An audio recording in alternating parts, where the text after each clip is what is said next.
Today I wanted to demonstrate how to make a flat felled seam on my vintage 1938 Bernina.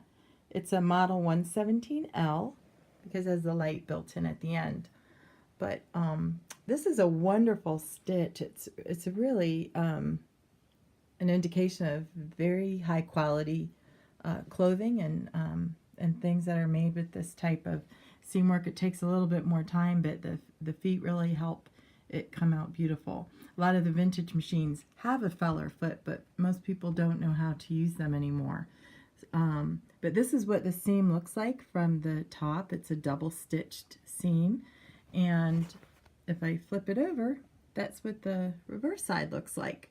So it's very nicely finished, no raw seams, or raw edges rather, on either side are visible, and it's a very strong and durable seam.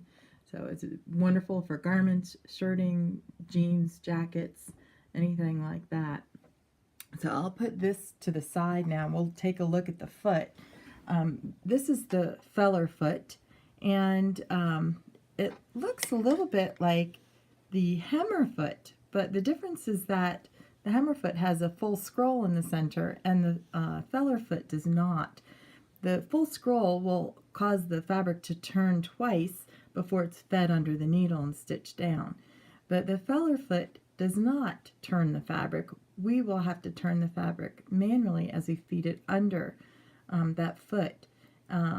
It involves a two-step process to get a flat felled seam. So let's begin, and I'll show you what we start with. This is two pieces of fabric that I have here just to do a little sample, but notice that they're wrong sides together, and that we've staggered the edges so that the bottom fabric is protruding about 1/4 inch out from the top fabric.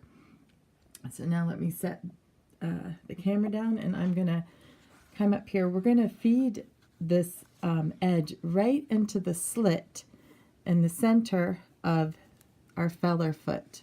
And let me do it with my left hand. I think it'll be a little easier. There we go.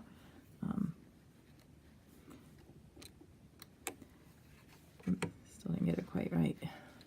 It's good to fuss a bit and get it lined up correctly at the beginning, and then it will feed better.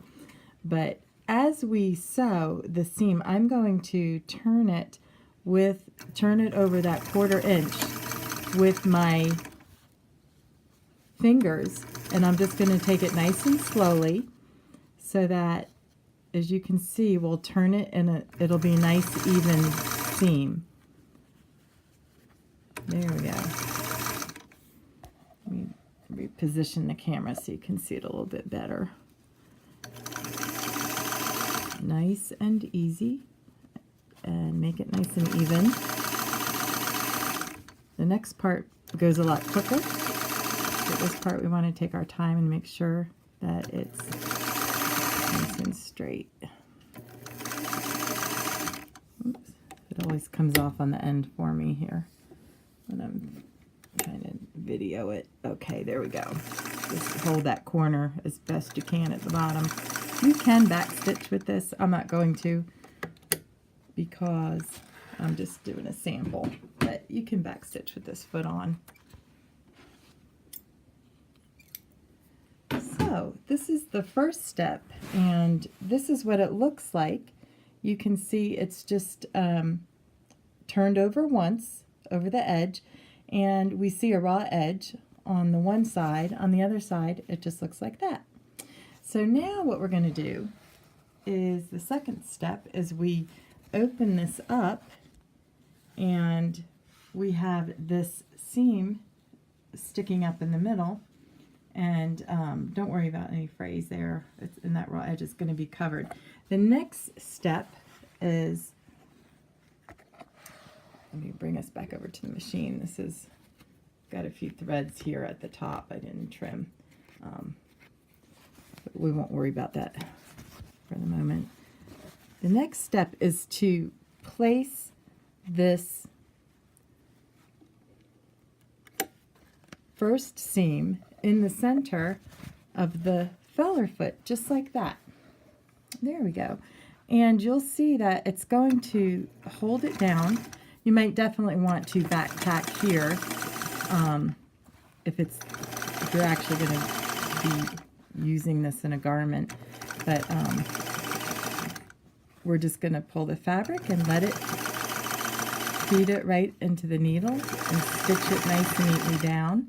It's going to conceal the raw edge as we sew. And make sure that we go right to the edge here. There we go. And again, I'm going to back tack. And make sure it's up all the way.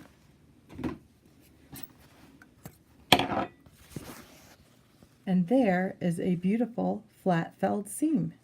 Enjoy making it.